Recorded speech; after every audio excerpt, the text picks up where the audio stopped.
Welcome back to Let's Play Dragon Age 2.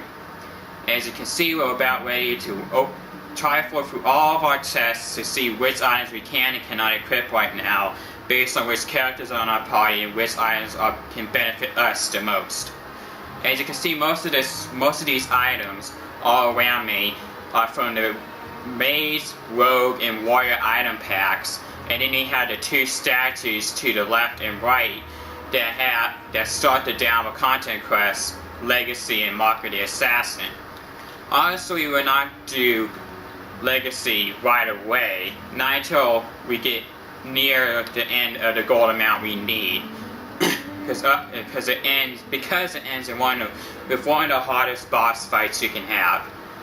But that's enough talking for now. Let's see what goods we can get.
Time to read some letters.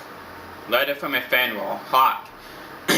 Your year's up and you're free to go. Despite what you think, we had a good thing working together. I might pass along an opportunity or two if you're willing to get your hands dirty. Stay safe. Ephemeral. Greetings. You do not know who I am, but I have heard of you. I understand you might need items from my collection, as well as the means to obtain them. I do not extend this invitation to anyone, but you are not simply anyone, are you? Consider this an invitation to the Black Emporium. Enclosed are the directions through the passages underneath the city, as is the charm to enter. If you give the charm to another, Its permission will immediately be revoked, and the consequences will be unpleasant. Adieu, Zenon. To whoever elects to participate in a charitable deed of assisting the Vale family of Stockhaven, His Most Worthy Highness, Prince Sebastian Vale, has provided instructions for anyone brave and noble enough to attempt the eradication of the rabble who dared attack his family. 3 groups of Flint Company mercenaries have been sighted in the Kirkwall vicinity. One group makes camp not far from the Elves on the Southern Mountain Range. The second has been seeking information on the docks after nightfall. The third is far from the main road of the Wounded Coast. They are believed to have a small campsite well past any known landmarks. A princely award awaits whoever finds and defeats all these rogues. May the Maker guide you, Chanter Talitha.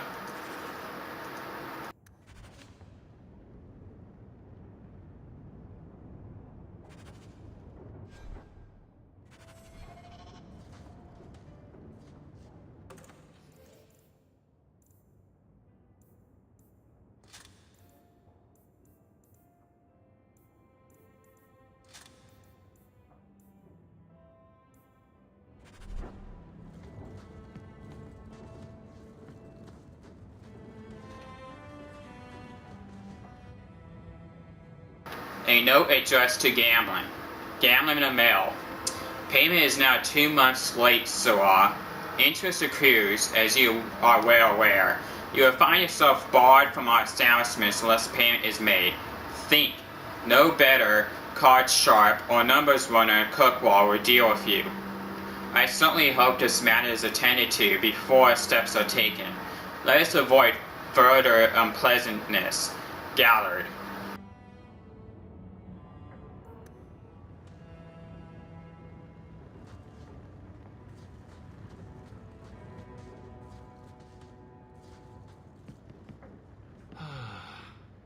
The house won't clean itself, Uncle.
Yay, more fighting.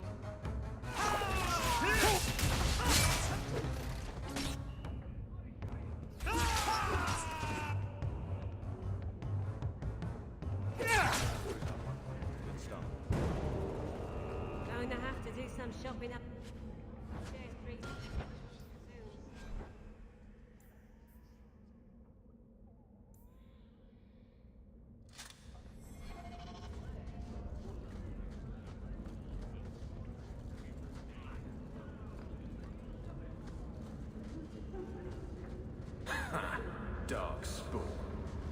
gets the real dark.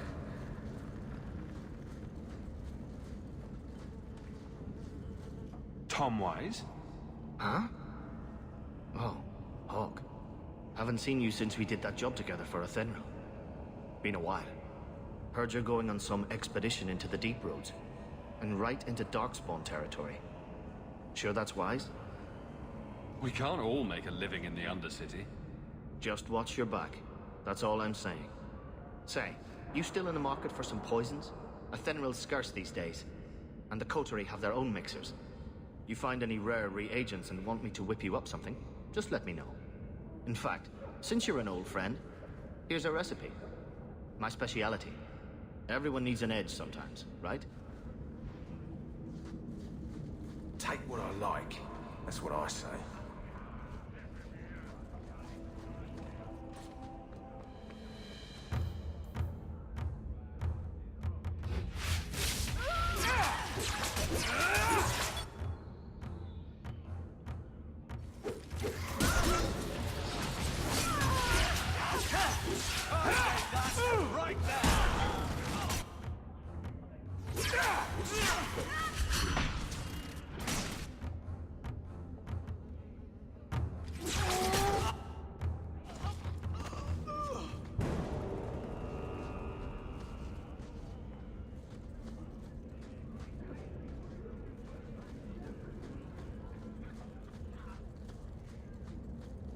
My brother died on a boat.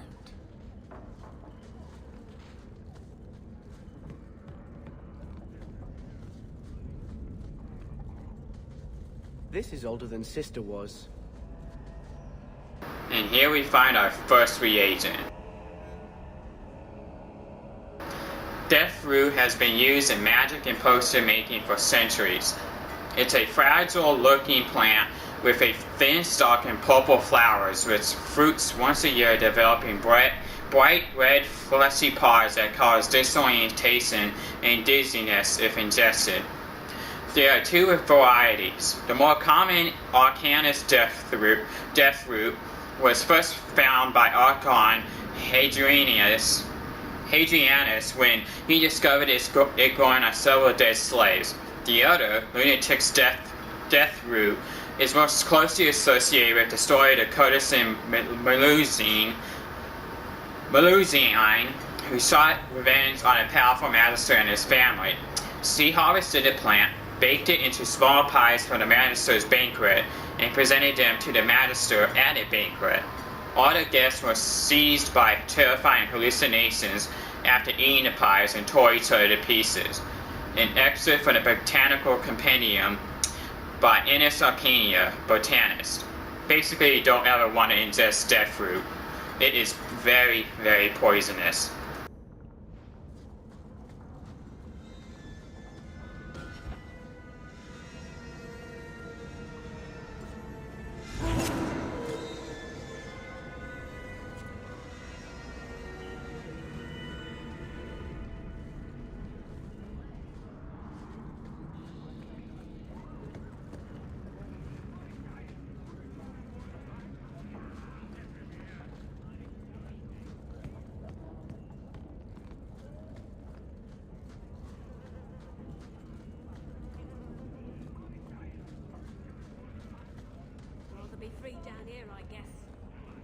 I imagine Orzammar is like this, only with beards and an overwhelming sense of superiority.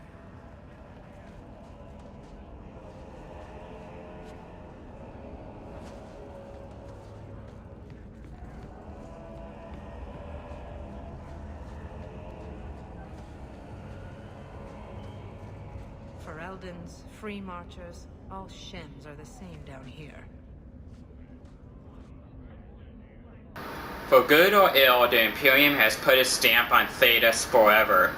The old Imperial Highway is still in use across most of Thedas. The ruins of Teventa fortresses and centers of magical study still litter our landscape, long after the glory of the Imperium dimmed. But the influence of that ancient empire goes deeper than this. Without Teventa, there would have been no Blights, no Andraste, no Chantry. Every aspect of our world would be altered. The might and majesty of the Imperium may have faded, but it still makes its presence known, even in the most distant corners of Thedas.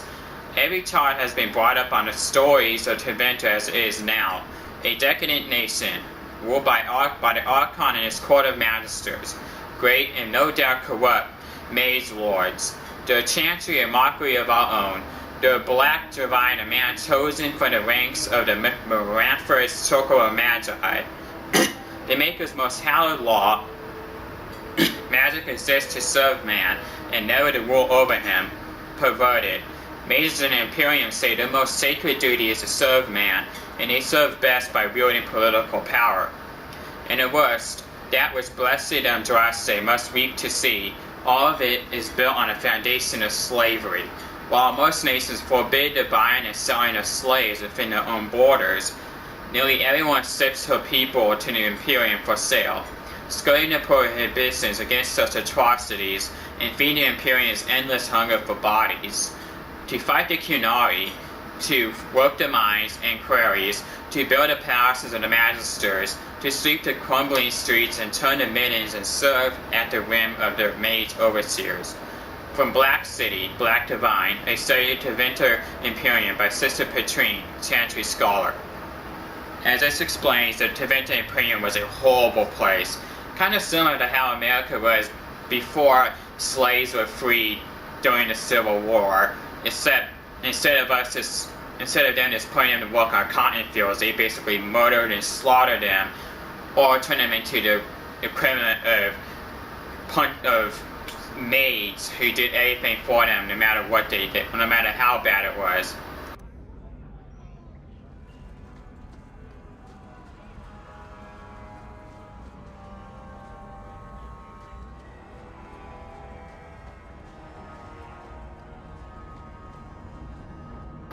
Dogtown was once a mine controlled by the Tevinter Imperium.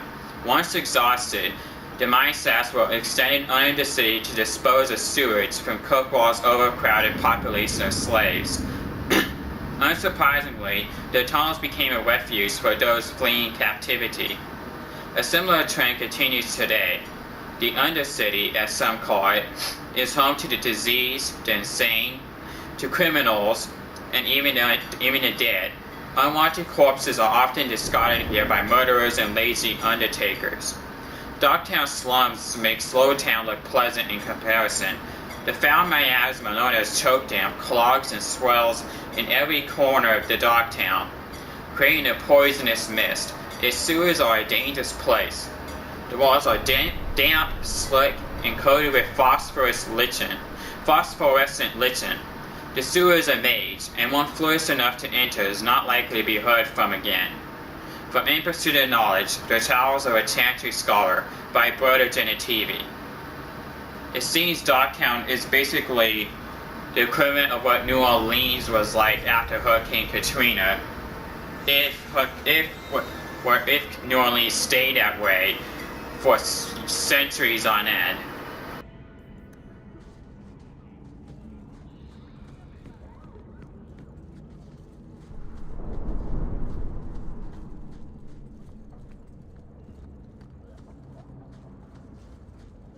Well, this looks like the place. If the cellars go this far, maybe we were important.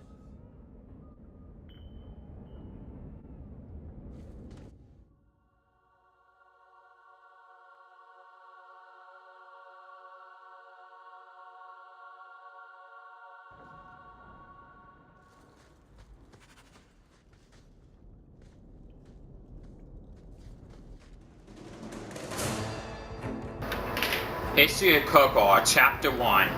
It's difficult for me to comprehend today, but there was a time when Kirkwall was believed to be the very edge of the world.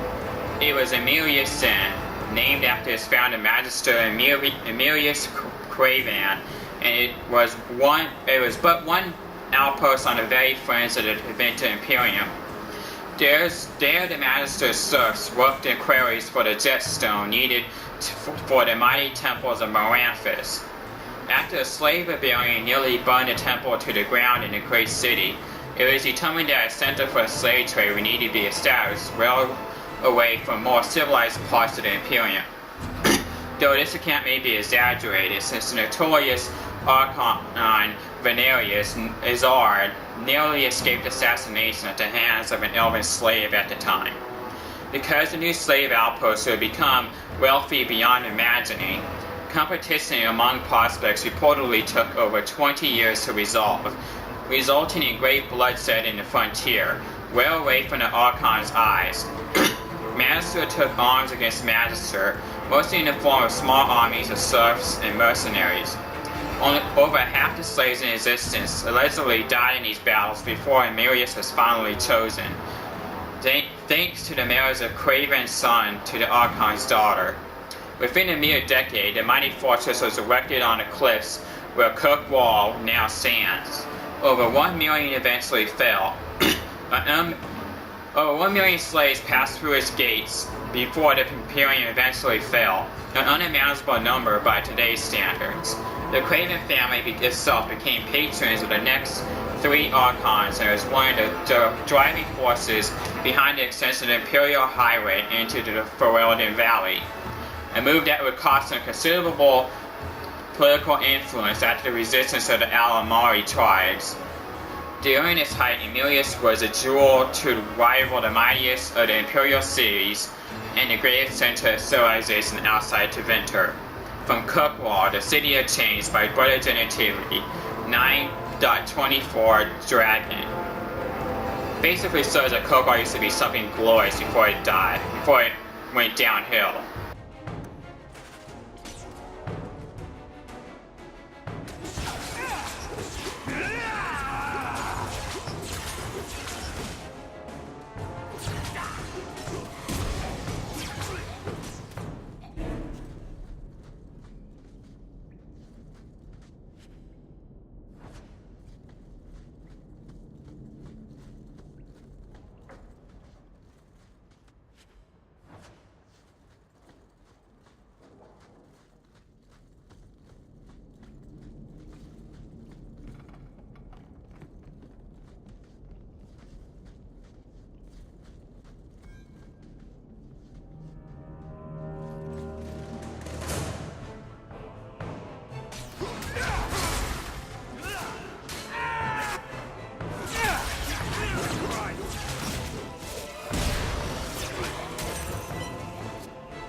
Suicidal.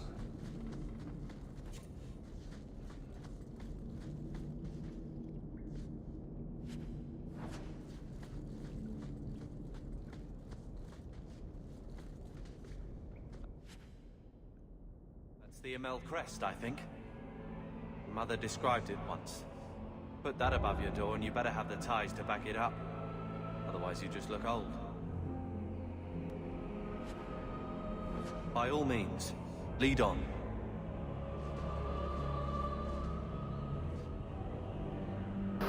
The Amel family. It's truly sad what happened to the Amels, isn't it? I still remember grandmother talking about the balls that Lord Aristride used to hold at their estate, and the intimate violin players and dancers from Afsana.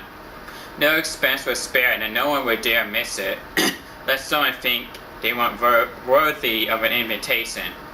And then poor Revka had the child, magical talent, running in one of the Kirkwall's most prominent families. The Templars had considered Lord Aristride to be Viscount after Threnhold's arrest. Can you imagine the scandal had he been chosen?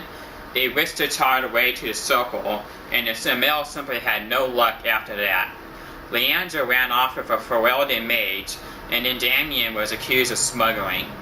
Poor Lord Foston almost bankrupted his family trying to get the charges dropped, but here Viscount Marlowe simply wanted the Amels out of the picture. And it worked too, didn't it? By the time Lord Foston got sick, there was only young Gammon left and a mountain of debt. I spoke to Dorothy just the other day, and apparently Gammon is now living in some low-town shack. Sounds like the sort of character you'd cross the street to avoid. Then let's not even talk about the estate. Mother says we should remember their mills because that sort of thing could happen to any of us. You know the old saying, a martyr's fortune rises and falls with the tide. If you ask me, this is just another misfortune that magic brings to honest folk. I'm trying to help that poor family, whatever lies in store for them. Excerpt from a letter written by Lady Amelie de Montfort. So basically, Amelie used to be something glorious, even though they did say Ferelden, ironically.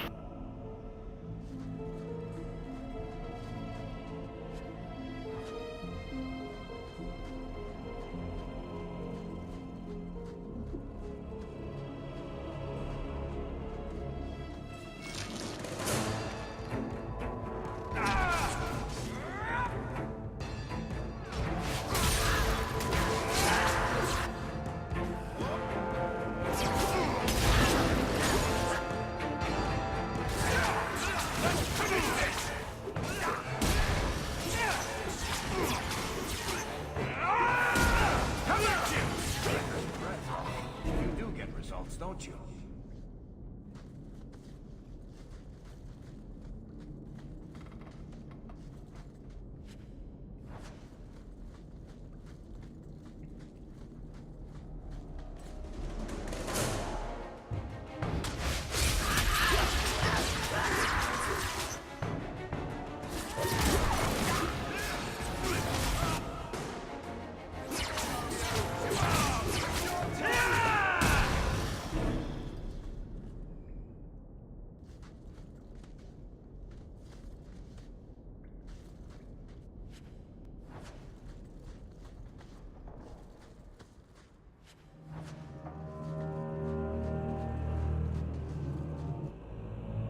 History of Kirkwall, Chapter 2.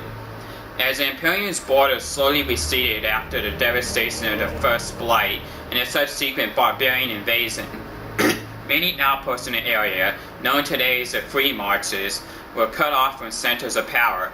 Numerous warlords tried consolidating the region into a single kingdom, but resistance prevailed. Emirius held out for almost a century until it fell to a slave revolt in 25 Ancient. It was not the first such revolt Emirius suffered, but it was the last. It started when a Maori slave named Radon began earning popularity and power by pushing for better conditions. Radon's growing influence prevented the magisters from touching him, but eventually they had him poisoned. Furious, a group of Radon's supporters stormed the gallows and were massacred, and so began a bloody year-long rebellion. The city burned, and wealthy Hightown was sacked. The magisters hung before cheering crowds. Emilius assumed the new name of Kirkwall, Kirk meaning black, after just stone cliffs. The new city plunged into anarchy for over a decade, and its defenses fell into ruin. Kirkwall has been conquered many times since, the city's independence suffering since the freeing of its slaves. From Kirkwall, the City of Chains by Brother Genetivi, 924 Dragon.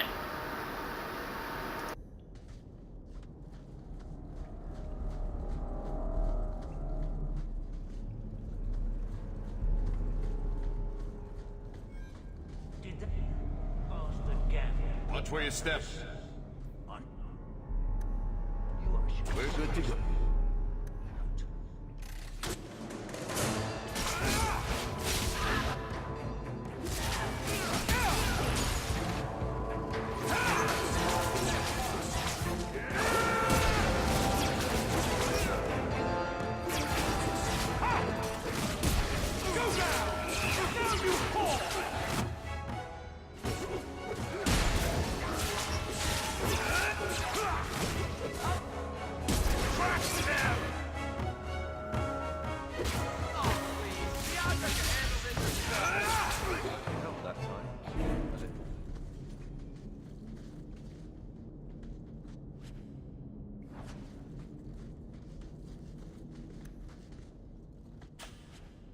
Love doing that.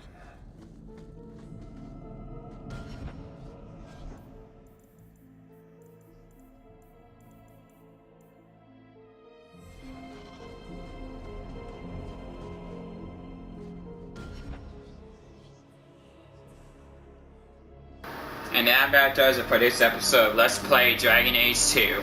As always, this is Patrick Kennedy, and I'll be seeing you in the subsequent episodes as the story progresses. We are only just a little bit over the way in, so expect a lot more episodes to come. Thank you.